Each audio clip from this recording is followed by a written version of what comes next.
Always do it on my own, so I gotta get through it. And the only thing I know is to love what I'm doing. Never give up, never slow, till I finally prove it. Never listen to the no's, I just wanna keep moving. Keep my head up when I act, head up, that's a fact. Never looking back, I'ma keep myself on track. Keep my head up, staying strong, always moving on. Feel I don't belong, tell my thoughts to move along. Push myself to be the best, die with no regrets. Hey guys, I'm working the part. Psych. We're really doing this again. You guys know that 58.9% of you aren't subscribed. Like, what's going on? It's so easy. And look, here's a clip right now if you don't believe me. Anyway, there's going to be a clip the entire part probably. But anyway, you guys are going to have 5 seconds to like, subscribe, and comment down below, done it. If you comment down below, like, subscribe in that 5 seconds, or you have bad luck for the rest of your life. Other than that, I hope you guys do enjoy the video, and yeah, let's get into it. Hey guys, and welcome to part 2, what if Deku was too overpowered. A few things first. Mic sounds a bit off because I don't have it. I'm on my phone again, and not because anything's happened, it's because I'm staying at my granddad's. That's why I don't have my computer with me, so I'm doing it on my phone for the first time in a while. Also, we're coming back here, so just taking a break because I got heat stroke and concussion. If some of you guys saw that on my story or community tab, and I'm mostly better now, pretty much 100%. I just have a blocked nose basically and a sore throat, as you can probably hear. But that's not because of heat stroke. I'm pretty sure I just have a cold. Anyway, I'm gonna start more going into depth in my story. Like, I'm still gonna make him way too overpowered, of course, but I'm not gonna speed through it like last episode, because if you couldn't tell, yesterday happened. I recorded that video. Not yesterday. Part 1 of this, I recorded it right after I got the concussion, and I didn't know I had it at the time. So I stood back garbled days and sat down and started recording. So I just got halfway through, I lost the plot. You might have been able to tell I stopped recording for a minute and moved my mic, and I said, oh crap, I haven't recorded properly the entire thing. No, I paused it without realising I moved my mic around, slapping it around, thinking I was still recording. So yeah, if that's what you want to know. Anyway, like for the next part, and 40 likes, because why not? Anyway, let's get into this. Last time we left off, Deku mastered his quirk, and he did the UA exam. He beat Bakugo up during the entrance ceremony because Bakugo attacked him, so he just used one of his quirks, which you have to watch the first part to find out what quirk he used. And then we go to the huge robot, his robot exam. He came first place. He punched through the robot and used time manipulation on it, and it crunched itself and it compressed itself so much it became a black hole for a split second. And then everyone said, congratulations, you're so amazing, but Deku couldn't care about their praise.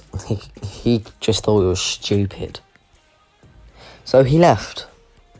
And a brown-haired girl comes following up behind him. He tells her to leave him alone.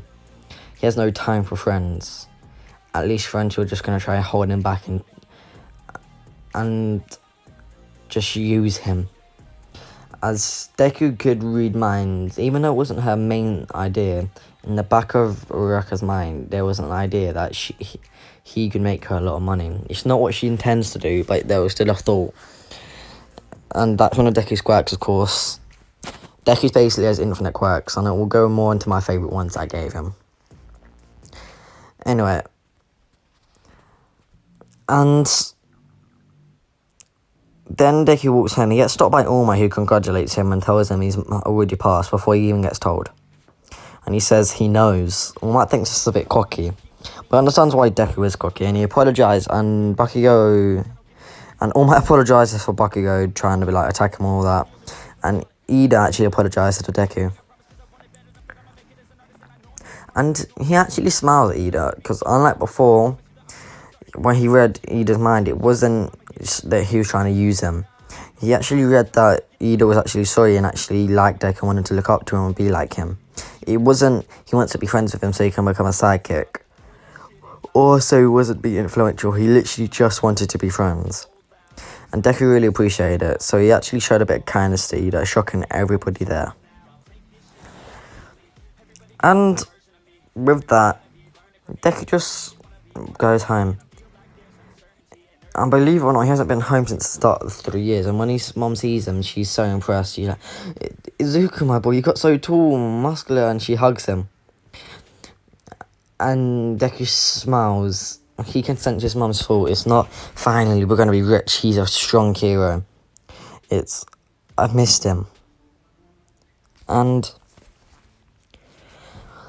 Deku continues. He gets his acceptance letter a few days later, having All Might in it, etc. And then he goes to class.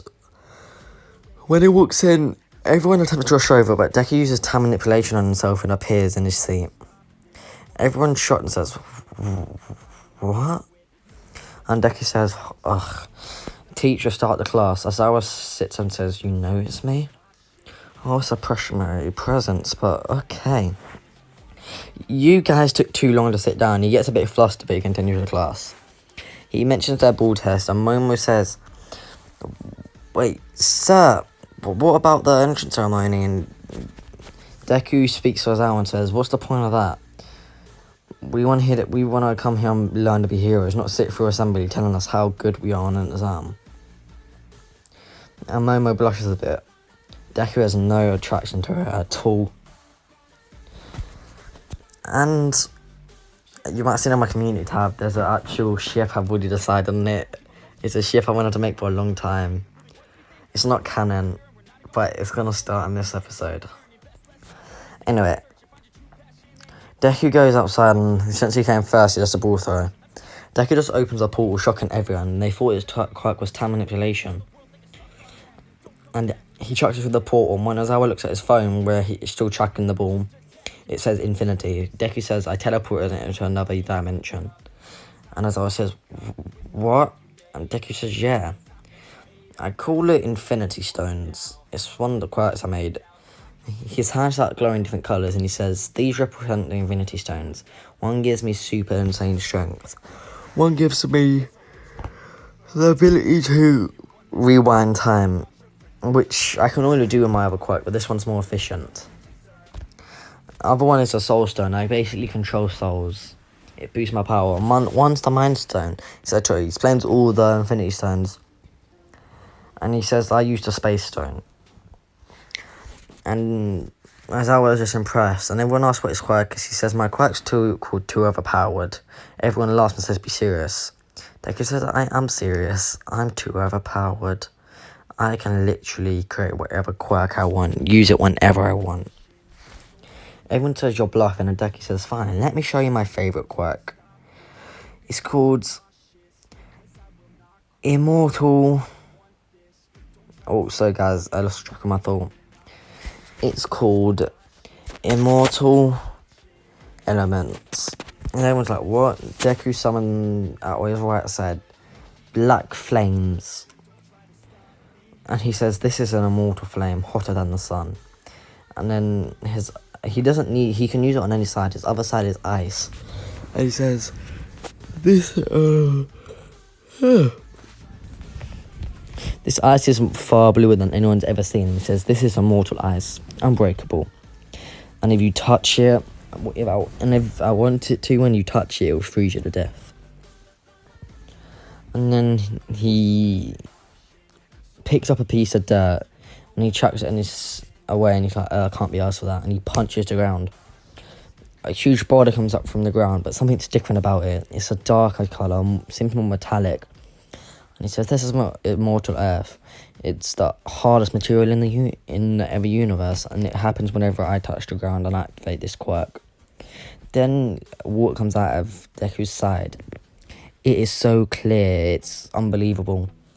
And then it cuts through the piece of earth that meant to be unbreakable. Deku says, "This water can heal any injury at all. And if you drink it, it will heal any disease and even reverse aging. And if I purify it enough, it will make you immortal." Then he explains his other abilities like control over shadows, etc. Then another one, which you guys really wanted for some reason. He says hyper adaptation. Whatever happens, my body reacts to it and grows even stronger. And thanks to another one of my abilities, I can trick my body into thinking I'm in a battle. So I'm always growing. Always. And everyone's shocked. Everyone goes, Deku gets first and everything. Mineta gets expelled. Because no, the shit will not be Mineta. I just realised. That really sounded like it was going to be Mineta. Anyway. Deku's walking because All Might called him over. He sees a girl with blonde hair standing next to him with blue eyes and glasses. And he looks at her, and for the first time he feels something inside him. He feels warmth, feels like something's bouncing around in his stomach. And the girl walks up to him and says, "Hey, I'm Melissa." And when they look at how something happens, a quirk Deku didn't even know he has awakened. And it was called True Love. When he meets his soulmate, this quirk will activate, making both of them have insane feelings for each other and be binded forever, basically, so they'll always be in infinite love. And yes, this is All Might's niece from the film. Deal with it. When this happens, they both move closer and closer. All Might sees what's going on, and he coughs a bit. And when he realises this isn't stopping him, he pulls him apart forcefully. Deku gets on the way to All Might, and the immortal earth comes out of the wall. He can basically do it in any concrete metal, and it wraps around All Might. Deku shakes his head a bit, gaining regaining himself. And he releases All Might. All Might explains who Melissa is, etc. And they both keep on looking at each other, blushing. When he looks at her thoughts, it isn't, she wants to use me or anything. She truly loves me. Which she did, due to his quirk. And even without the quirk, when she first saw him, she thought he was cute before looking in his eyes. And she already knew all about his quirk thanks to All Might. And it wasn't, I'll use him for my experiments. She only wanted to help him be stronger, which is rare. Only everyone's wanting Deku to help them. For the first time, someone wants to help him. And so, when All Might leaves him alone, they go back to before, do the stuff. I can't say it because I got limited on my channel for one of my other Whatifs. And, well, monetize limit. You know what it is.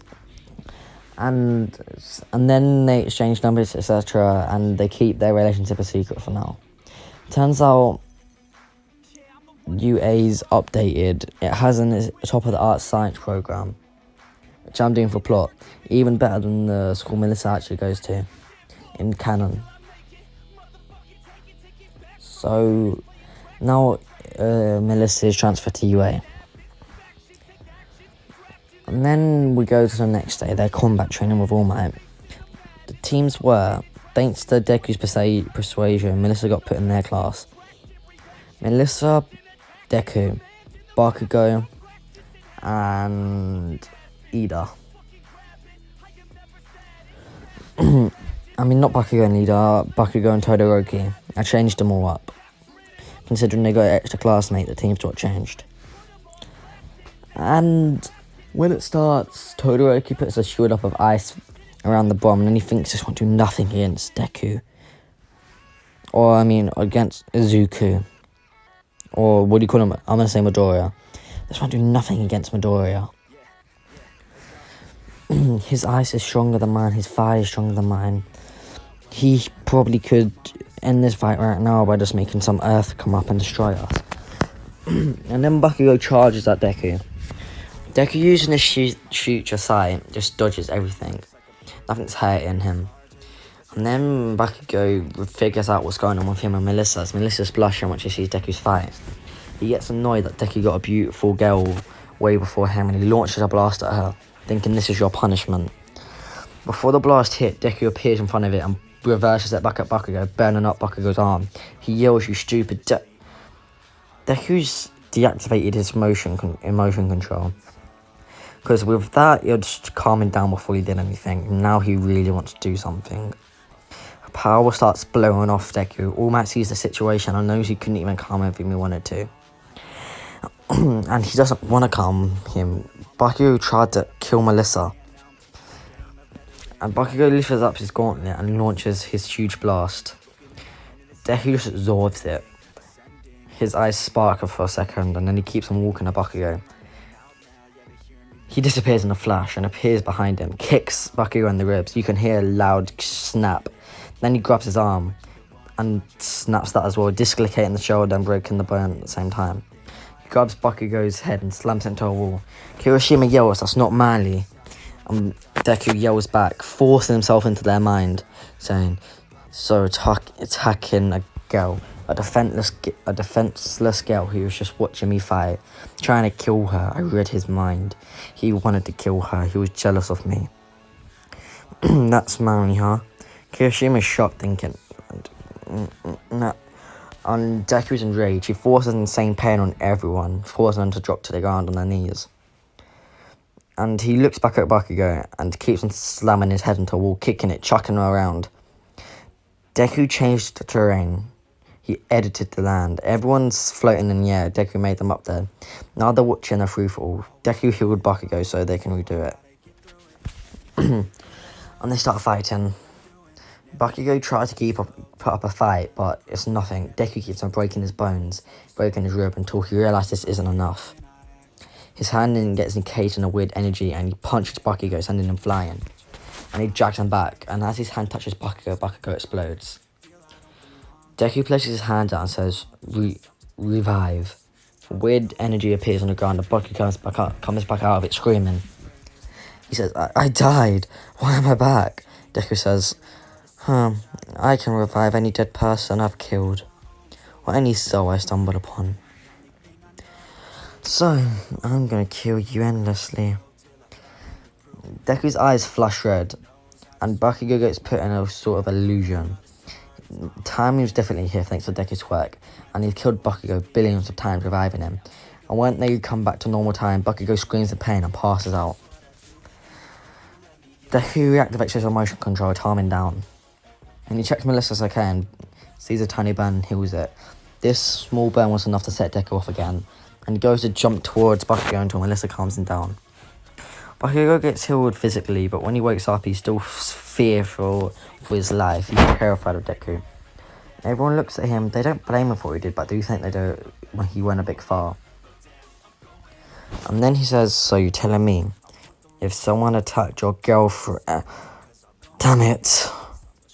Everyone says, "Oh, that explains it." And Bakugo figured it out. "Oh, we don't..." It's fine, Deku. We understand why you did it now. Deku didn't want anyone to find out that soon that him and Melissa were dating. And All Might didn't even know. And he yells, "You're dating her? You're dating my niece? How dare..." But Deku just makes All Might fall unconscious with his illusion. And Melissa runs up and hugs Deku and says, "I guess you call us..." Everyone looks at Bakugo and shakes their head and says, "You tried to kill her over that. Really, and you say you want to be a hero." Bakugo yells, "Shut up, extras," returning to his normal self until he sees Deku at the corner of his eye. His eyes are red and powers emanating off him. And then he says, "Oh yeah, back to normal." He clicks his fingers and he appears upstairs holding the bomb. Anyway guys, I hope you did enjoy this Whatif. If you did, make sure you share with your friends, family. Hit the like goal, subscribe, get me to 10k before September. We might not be able to do it, but I hope you can. And yeah, love you guys a lot. Peace out, guys. Bye.